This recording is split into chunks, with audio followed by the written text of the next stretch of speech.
Profit and loss में आज मैं आपको उन सारे क्वेश्चंस की प्रैक्टिस कराऊंगा जिसमें क्रय मूल्य का मान जो होगा विक्रय मूल्य के समान होगा। तो आइए क्वेश्चन को देखते हैं। क्वेश्चन में कह रहा है 30 पेनों का क्रय मूल्य 40 पेनों के विक्रय मूल्य के बराबर है, तो हानि प्रतिशत हमको निकालना है।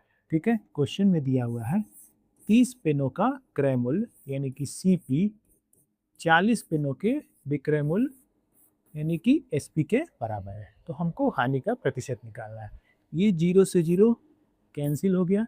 ठीक है, तो सीपी यहाँ पे कितना हो जाएगा 4 यूनिट, एसपी 3 यूनिट, अंतर कितने का हो रहा है 1 यूनिट का। सीपी कितना है बटे में लिख दीजिए 4 गुने 100, 4 से काट दीजिए 25 बार में, यानी कि हानि कितना हो जाएगा हमारा, तो 25% की हानि हो जाएगी। ठीक है, अगला क्वेश्चन देखिए। क्वेश्चन में कह रहा है यदि विक्रय मूल्य का 5 गुना क्रय मूल्य के 6 गुने के बराबर है तो लाभ प्रतिशत हमको निकालना है। ठीक है, विक्रय मूल्य एसपी का 5 गुना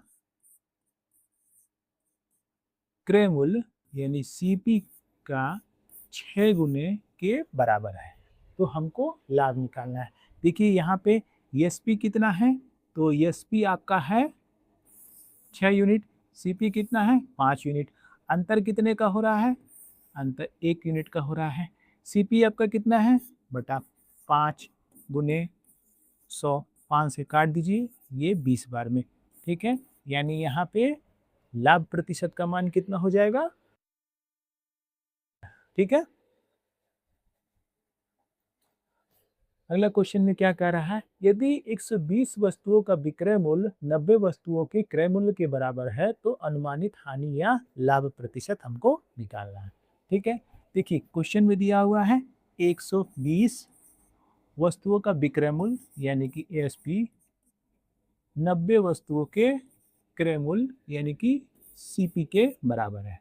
ठीक है, 0 से 0 ये काट दीजिए, 3 से काट दीजिए, ये 3 तरीका 9 और ये 3 चौके 12, यानी एसपी कितना हो गया 3 यूनिट, सीपी कितना हो गया 4 यूनिट।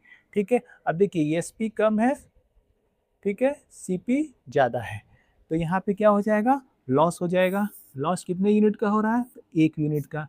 ठीक है, अब सीपी कितना है बट्टे में लिखिए 4 गुने 100, ठीक 25, यानी यहाँ पे हमारा हानि जो होगा वो कितने प्रतिशत का होगा, तो 25% का, यानी यहाँ पे इसका ऑप्शन क्या हो जाएगा ए वाला हो जाएगा। ठीक है,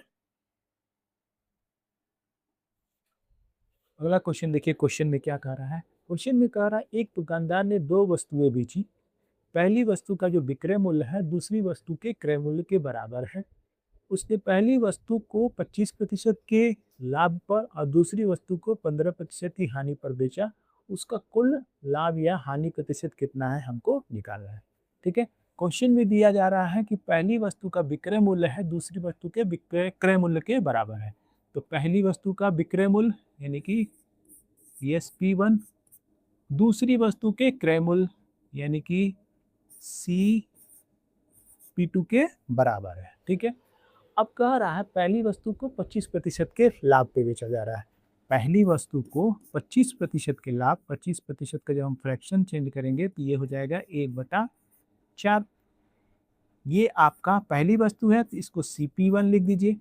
1 यूनिट का प्रॉफिट हो रहा है 4 से, तब ये 5 हो जाएगा, यानी कि SP1 जो होगा आपका 5 हो जाएगा, 5 यूनिट। ठीक, दूसरी वस्तु के लिए,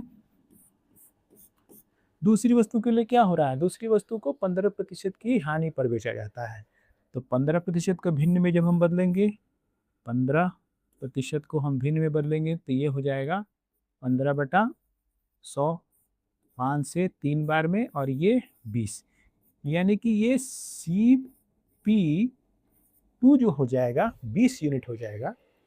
तो हानि हो रहा है यहाँ पे 15% का, यानी 20 में से 3 यूनिट घट जाएगा तो ये हो जाएगा 17, ये आपका हो जाएगा SP2, यानी दूसरी वस्तु के लिए कॉस्ट प्राइस होगा 20 यूनिट और सेलिंग प्राइस होगा 17 यूनिट। ठीक है, तो अब क्वेश्चन में कह रहा है कि हमको कुल हानि या कुल लाभ प्रतिशत कितना होगा वो हमको निकालना है।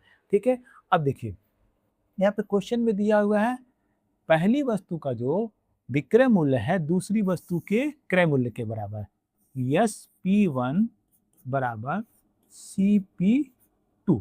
ठीक है, अब देखिए यहाँ पे CP2 कितना यूनिट है, 20 यूनिट, ये आपका है 20 यूनिट। अब 20 यूनिट SP1 को भी होना चाहिए।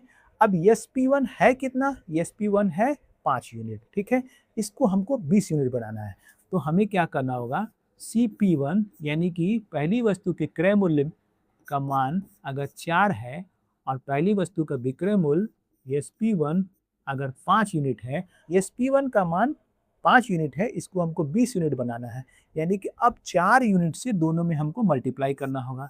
4 से ये मल्टीप्लाई कर दीजिए, ये हो जाएगा 16 यूनिट, ये हो जाएगा 20 यूनिट। अब यहाँ से SP1 20 यूनिट हो गया और CP2 भी 20 यूनिट, जो आपके क्वेश्चन में दिया हुआ है कि पहली वस्तु का जो विक्रय मूल्य है दूसरी वस्तु के क्रय मूल्य के बराबर है। ठीक है, अब टोटल CP निकाल लीजिए, टोटल CP क्या हो जाएगा, CP1 प्लस CP2। ठीक, CP1 कितना है, CP1 है 16 यूनिट। ठीक, और CP2 कितना है, तो CP2 आपका है 20 यूनिट, ये हो जाएगा 36 यूनिट। टोटल SP निकाल दीजिए, SP1 प्लस SP2। SP1 कितना है, SP1 है 20 यूनिट। SP2 कितना है, SP2 आपका 17 यूनिट है, प्लस 17 यूनिट, ये हो जाएगा 37, यानी कि 36 यूनिट कॉस्ट प्राइस है तो 37 यूनिट सेलिंग प्राइस है। तो क्या होगा, यहाँ पे 1 यूनिट का प्रॉफिट होगा। एक कॉस्ट प्राइस कितना हो गया बटा 36 गुने 100, ये इसको काट दीजिए, 4 से काट दिए, 9 बार में और ये 25 बार में, ये हो गया 25 बटा 9। 9 से डिवाइड करेंगे तो ये हो जाएगा 9 दूनी 18, 7 बटा 9, यानी कुल लाभ का मान कितना हो जाएगा, तो 2 से ही 7 बटा 9%।